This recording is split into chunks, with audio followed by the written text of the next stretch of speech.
ಹಾಸನದಲ್ಲಿ ಪ್ರಜ್ವಲ್ ಗೆದ್ರು ಕೂಡ no use. ಮೈತ್ರಿ ಅಭ್ಯರ್ಥಿ ಬಗ್ಗೆ ಆರ್ ಅಶೋಕ್ ಹೊಸ ಬಾಂಬ್ ಸಿಡಿಸಿದ್ದಾರೆ. ಅಂದ್ರೆ ಒಂದ್ ವೇಳೆ ಪ್ರಜ್ವಲ್ ಗೆದ್ರು ಕೂಡ 100% ಪ್ರಜ್ವಲ್ ಅನರ್ಹ ಆಗೋದು ಗ್ಯಾರಂಟಿ. ಎನ್ಡಿಎ ಮೈತ್ರಿಕೂಟ ಕೂಡ ಪ್ರಜ್ವಲ್ ವಿರುದ್ಧ ಕ್ರಮ ಕೈಗೊಳ್ಳುತ್ತೆ ಅಂತ ಬೆಂಗಳೂರಿನಲ್ಲಿ ಪ್ರತಿಪಕ್ಷ ನಾಯಕ ಆರ್ ಅಶೋಕ್ ಹೇಳಿದ್ದಾರೆ. ಪ್ರಜ್ವಲ್ ರೇವಣ್ಣ ಗೆದ್ರು ಕೂಡ 100% ಅನರ್ಹ ಆಗ್ತಾರೆ. ಅದರಲ್ಲಿ ಮತ್ತೆ ಲೋಕಸಭಾ ಎಲೆಕ್ಷನ್ ಉಪ ಚುನಾವಣೆ ಆಗ್ಲೇಬೇಕಾಗತ್ತೆ ಅಂತ ಅನ್ಸುತ್ತೆ. ಅಥವಾ ಏನಾಗುತ್ತೆ ಅಂತ ಮುಂದಿನ ಸಾಧ್ಯತೆಗಳನ್ನು ಕಾದು ನೋಡಬೇಕು.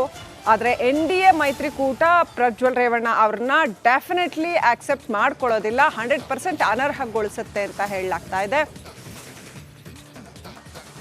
ಹಾಗಾಗಿ ಹಾಸನದಲ್ಲಿ ಬಿಜೆಪಿಯವರು ಹೆಂಗ್ ಬಿಟ್ರು ಅಂತ ಕೇಳ್ತೀರಲ್ಲ, ನಾನು ನೆಕ್ಸ್ಟ್ ಕ್ವಶನ್ ಅದೇ ಇರೋದು, ಹೆಂಗ್ ಬಿಟ್ಟು ಹೋದ್ರು ಅಂತ.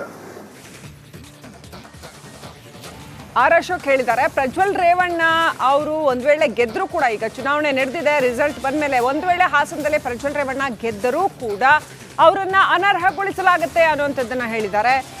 ಬಹುಶಃ ಮೈತ್ರಿಕೂಟದಿಂದ ಅವ್ರನ್ನ ಕ್ರಮ ಕೈಗೊಳ್ತಾರೆ ಅವರ ವಿರುದ್ಧ. ಹಾಗಾಗಿ ಪ್ರಜ್ವಲ್ ರೇವಣ್ಣ ಅವರ ವಿಚಾರದಲ್ಲಿ ಅವರು ಸಂಸದರಾಗಿ ಮುಂದುವರಿಯೋ ಸಾಧ್ಯತೆಗಳು ಬಹಳ ಬಹಳ ಬಹಳ ಕಡಿಮೆ, ಆಲ್ಮೋಸ್ಟ್ ಇಲ್ಲ ಅಂತ ಹೇಳ್ಬೋದು.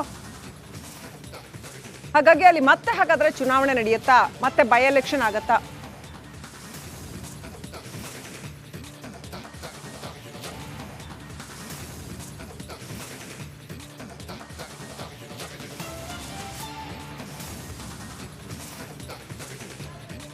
ಆರ್ ಅಶೋಕ್ ಬಹಳ ಸ್ಪಷ್ಟವಾದ ನಿಲುವನ್ನ ವ್ಯಕ್ತಪಡಿಸ್ತಾ ಇದ್ದಾರೆ ಮೊನ್ನೆಯಿಂದನೂ ಕೂಡ.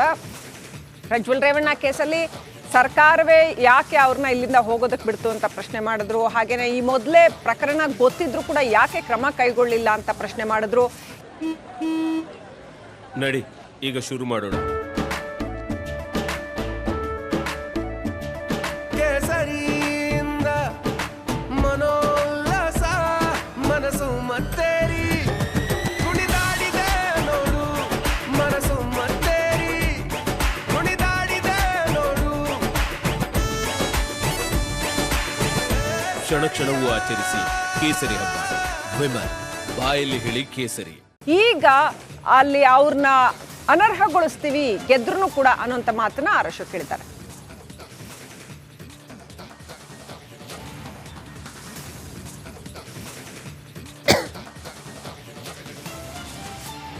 ಹಾಸನದಲ್ಲಿ ಪ್ರಜ್ವಲ್ ಗೆದ್ರು ಕೂಡ ನೋ ಯೂಸ್. ಮೈತ್ರಿ ಅಭ್ಯರ್ಥಿ ಬಗ್ಗೆ ಆರ್ ಅಶೋಕ್ ಹೊಸ ಬಾಂಬ್ ಸಿಡಿಸಿದ್ದಾರೆ. ಅಂದ್ರೆ ಒಂದ್ ವೇಳೆ ಪ್ರಜ್ವಲ್ ಗೆದ್ರು ಕೂಡ 100% ಪ್ರಜ್ವಲ್ ಅನರ್ಹ ಆಗೋದು ಗ್ಯಾರಂಟಿ. ಎನ್ಡಿಎ ಮೈತ್ರಿಕೂಟ ಕೂಡ ಪ್ರಜ್ವಲ್ ವಿರುದ್ಧ ಕ್ರಮ ಕೈಗೊಳ್ಳುತ್ತೆ ಅಂತ ಬೆಂಗಳೂರಿನಲ್ಲಿ ಪ್ರತಿಪಕ್ಷ ನಾಯಕ ಆರ್ ಅಶೋಕ್ ಹೇಳಿದ್ದಾರೆ. ಪ್ರಜ್ವಲ್ ರೇವಣ್ಣ ಗೆದ್ರು ಕೂಡ 100% ಅನರ್ಹ ಆಗ್ತಾರೆ. ಅದರಲ್ಲಿ ಮತ್ತೆ ಲೋಕಸಭಾ ಎಲೆಕ್ಷನ್ ಉಪ ಚುನಾವಣೆ ಆಗ್ಲೇಬೇಕಾಗತ್ತೆ ಅಂತ ಅನ್ಸುತ್ತೆ. ಅಥವಾ ಏನಾಗುತ್ತೆ ಅಂತ ಮುಂದಿನ ಸಾಧ್ಯತೆಗಳನ್ನು ಕಾದು ನೋಡಬೇಕು. ಆದರೆ ಎನ್ಡಿಎ ಮೈತ್ರಿಕೂಟ ಪ್ರಜ್ವಲ್ ರೇವಣ್ಣ ಅವ್ರನ್ನ ಡೆಫಿನೆಟ್ಲಿ ಆಕ್ಸೆಪ್ಟ್ ಮಾಡ್ಕೊಳ್ಳೋದಿಲ್ಲ, 100% ಅನರ್ಹಗೊಳಿಸುತ್ತೆ ಅಂತ ಹೇಳಲಾಗ್ತಾ ಇದೆ. ಹಾಗಾಗಿ ಹಾಸನದಲ್ಲಿ ಬಿಜೆಪಿಯವರು ಹೆಂಗ್ ಬಿಟ್ರು ಅಂತ ಕೇಳ್ತೀರಲ್ಲ, ನಾನು ನೆಕ್ಸ್ಟ್ ಕ್ವಶನ್ ಅದೇ ಇರೋದು, ಹೆಂಗ್ ಬಿಟ್ಟು ಹೋದ್ರು ಅಂತ. ಆರ್ ಅಶೋಕ್ ಹೇಳಿದ್ದಾರೆ ಪ್ರಜ್ವಲ್ ರೇವಣ್ಣ ಅವರು